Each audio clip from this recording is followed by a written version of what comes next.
привет! Привет, привет! Сегодня мы едем снимать обзор в городок с очень интересным названием Любови. Этот обзор заказал нам Владимир из Твери. Он хочет переехать в Сербию с семьей и ищет дом, недорогой дом, который может перестроить по своему вкусу. То есть сегодня для нас важны не, как мы всегда говорим, чтобы в доме можно было перезимовать, а основное, что мы будем смотреть, это несущие конструкции дома, стены и крышу. Стены и крышу. Оставайтесь с нами, будет интересно. Кстати, дом стоит 25 тысяч евро. Владимир прислал нам ссылку на объявление. На фотографиях дом выглядел вот так. И внизу было описание, что это двухэтажный дом, 160 квадратных метров, построен из кирпича, имеет бетонное перекрытие и участок 5,5 соток. Пока едем, просто наслаждаемся пейзажами, а здесь действительно есть чем полюбоваться. Дорога проходит вдоль реки Дрина, и в это время года у нее особенно красивый ярко-изумрудный цвет. И еще интересный момент, нам на другом берегу это уже совсем другая страна, Босния и Герцеговина. И при этом нет никаких заборов или колючей проволоки, просто река и природа. А едем мы в небольшое село Горно-Буковица, недалеко от Любови. С инфраструктурой в этом селе все довольно скромно. Есть только начальная школа, небольшой продуктовый магазин и парк кафешек. А за всем остальным придется ездить в ближайшую Любовию. Но само место очень живописное, и если вы ищете тишину, природу и уединение, это как раз тот самый формат. И вот мы въезжаем в поселок. Он тянется вдоль дороги. Оказывается, что это не город Любовия, а, говоря по-русски, Любовинский район.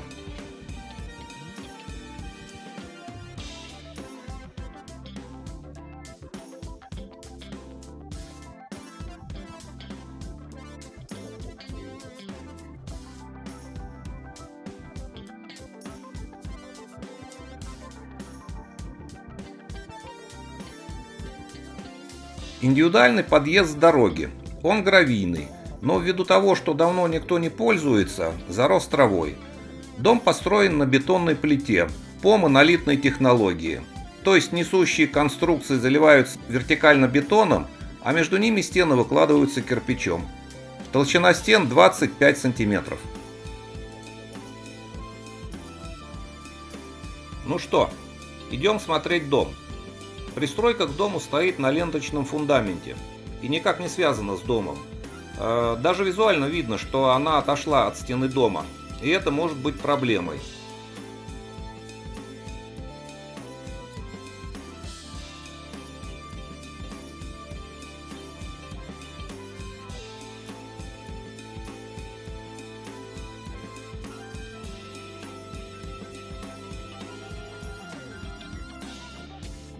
А вот подпорная стена на участке. Выполнена монолитной заливкой. Трещин не имеет, стоит на своем основании и не наклонена верхней частью к дороге, как это часто бывает, когда грунт потихоньку ползет вниз. На участке современный уличный туалет. Где-то здесь должна быть септическая яма.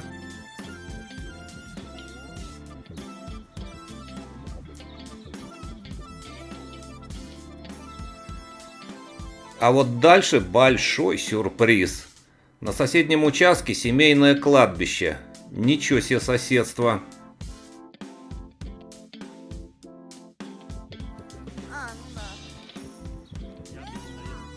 Сзади есть также подпорная стена. Она отделяет дом от земли. Но стена дома не отштукатурена. И это плохо. Старые листья, которые скапливаются в этом проходе, намокают и передают сырость стене. Внутри стена должна быть сырая. Ну, посмотрим. Старые жалюзи, как козырек у кепки. А здесь шахта для подключения воды. Вода идет из коллективного бассейна, который расположен где-то вверху, в лесу. На данный момент воды нет, отключили за неуплату. Ну, вид, конечно, на горы впечатляет.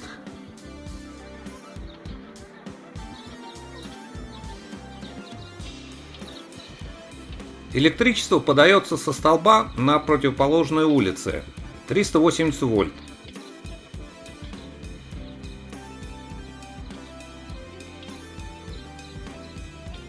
Шинозаземление под щитком, все по уму сделано. Ого, какое количество пробок. Это хорошо. Обычно 2-3 штуки на дом делают. Ну все, идемте смотреть дом. Дверь холодная, металлическая. Ну, сразу однозначно менять. Попадаем в коридор. Размер 2 на 4 метра. Высота потолков 2,9 метра. На полу какая-то индустриальная плитка. Сразу направо лестница на второй этаж. А дальше справа кладовая. Размер 1 на 2,5 метра. Далее справа жилая комната. 3,5 на 4,5 метра. Высота потолков 3 метра. Полы бетонные. А вот и проблема неотштукатуренной стены сзади дома. Мокрая стена внизу. А остальные стены сухие. Черные на стенах — это вековая паутина. Вот и окно, которое мы смотрели снаружи. Над окном короб для жалюзей, но жалюзи не скручиваются. Такая конструкция устарела и давно заржавела. Окна можно отреставрировать на первое время и утеплить. Это не самые старые и худшие окна в сербских домах.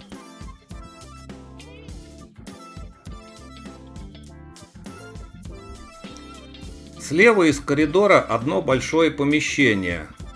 Здесь стояли бильярдные столы для любителей погонять шары.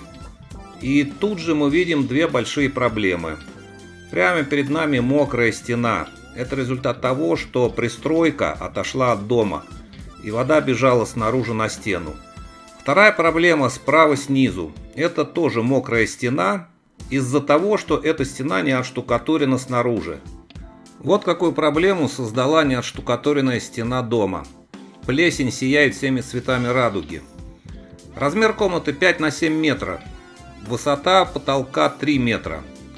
Вообще-то во всем доме очень высокие потолки по сербским меркам. Окна какие-то гаражные с огромными щелями, однозначно под замену. Эти тепло не держат абсолютно.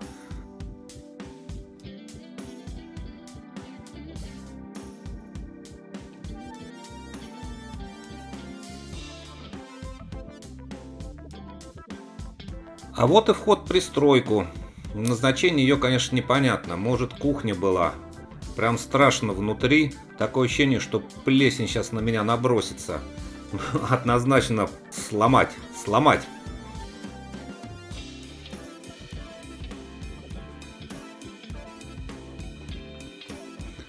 Вот выложено плиткой какое-то подобие кухни. Есть слив для использованной воды. Идем дальше. Налево туалет.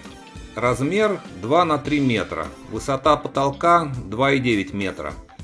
На полу плитка. Есть кран с душевой лейкой. Но самой душевой кабины нет. Трубы идут снаружи, и они металлические. В раковине только холодная вода. Конечно, здесь надо делать грамотную разводку труб с горячей водой. Идемте на второй этаж. Поднимаемся, даже есть перила.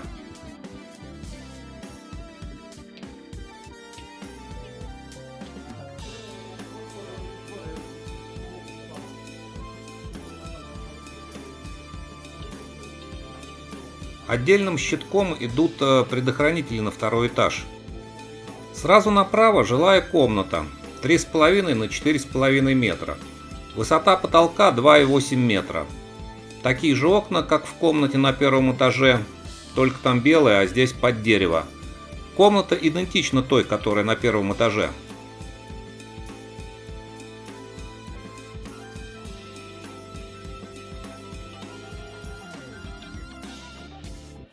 Также есть вход в дымоход для печи. Комната сухая и без плесени. Идемте в комнату напротив. Размер 5 на 4 метра. Высота потолка 2,8 метра. Окна такие же, как в предыдущей комнате, покрашены под дерево. Плесени нет, штукатурка чистая. Ну и, как всегда, вековая паутина.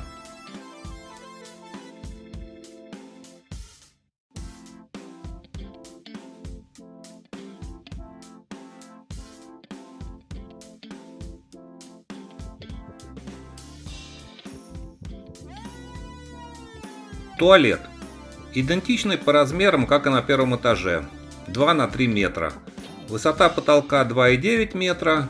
Горячая вода не заведена, только холодная. Коридор. В черновой отделке. Высота потолка 2,8 метра. Прямо выход на балкон. Направо еще одна комната. Размер 3 на 5 метра. Окно с дверью для выхода на балкон. Кстати, странно, что ни в предыдущей комнате, ни здесь я не вижу выхода в дымоход. Они же были на первом этаже. Полы бетонные.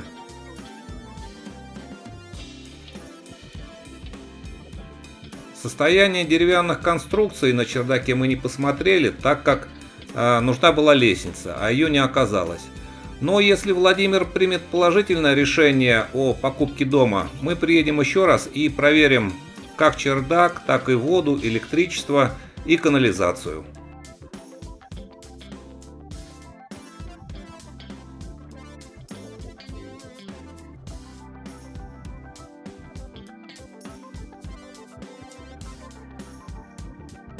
Так как на чердак мы не попали, нам придется визуально оценить состояние черепицы и сделать предположение о состоянии деревянных конструкций на чердаке.